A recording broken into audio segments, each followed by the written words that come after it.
Sir మనతో పాటు Kamareddy MLA Venkataramana Reddy గారు మనతో పాటు ఉన్నారు. సార్ నమస్తే. సో మరి ఈరోజు గ్లోబల్ తెలంగాణ అసోసియేషన్ మెగా కన్వెన్షన్కి అయితే ముఖ్య అతిథిగా రావడం జరిగింది. సో ఏం చెప్పాలి సార్ దీనికి సంబంధించి?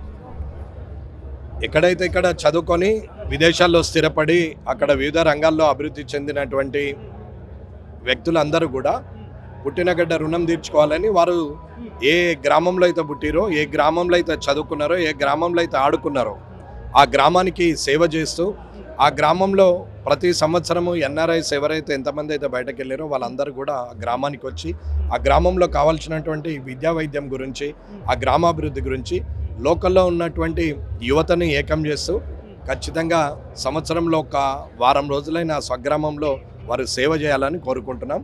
వారు ఎవరికి వారు వారి వారి గ్రామాల్లో సేవ చేసినప్పుడు ఇంకా అక్కడ ఎమ్మెల్యేలు, ఎంపీలు, ఏ రాజకీయ నాయకుడు కూడా అవసరం లేదు. కాబట్టి అది లోకల్ ఎంపవర్మెంట్ కింద తీసుకొని ఖచ్చితంగా వీరు ముందడుగు వేయాలని కోరుకుంటున్నాం.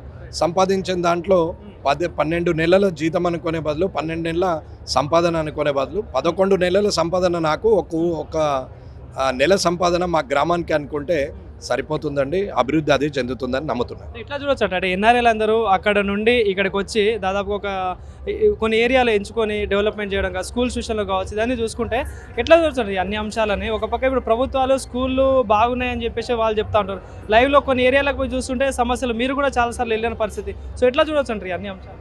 ఎక్కడైనా స్కూల్స్లో ఇప్పటి వరకు కూడా కూర్చుందామంటే బెంచ్లు లేవు, కనీసం ట్యూబులు లేవు, ఫ్యాన్లు లేవు, రెక్కలు లేవు, కిటికీ రెక్కలు కూడా, ఫ్లోరింగ్ కూడా పగిలిపోయినాయి ఉన్నాయి. కొన్ని స్కూళ్ళు బాగుంటే అక్కడ టీచర్లు లేరు, టీచర్లు ఉన్న దగ్గర విద్యార్థులు లేరు, విద్యార్థులు ఉన్న దగ్గర ఫర్నిచర్ లేదు, కనీసము ఆడపిల్లలకు బాత్రూమ్లు కానీ, ఆ పైన వాటర్ ట్యాంక్ కానీ, మినరల్ వాటర్ ప్లాంట్ కానీ, స్పోర్ట్స్ కానీ, టింకరింగ్ ల్యాబ్ కానీ, అలాగే కంప్యూటర్ ల్యాబ్ కానీ, స్పోర్ట్స్ మెటీరియల్ కానీ, ఇలా చాలా అవసరాలు ఉన్నాయి. చేయాలి అని అనుకుంటే 100 ఎన్నైనా చేయొచ్చు. చేయడానికి ఏమి అది సముద్రం లాంటిది, ఎంత చేసినా ఇంకొక రోజు తక్కనే పడుతుంది. కానీ వారి గ్రామాల్లో చేయాలని నేను ఎందుకు కోరుకుంటున్నానంటే ఆ గ్రామంలో మొదలు అభివృద్ధి చెందిన తర్వాత పక్క గ్రామాన్ని, ఆ తర్వాత మండలాన్ని, ఆ తర్వాత జిల్లాని, ఆ తర్వాత రాష్ట్రాన్ని ఏలొచ్చు.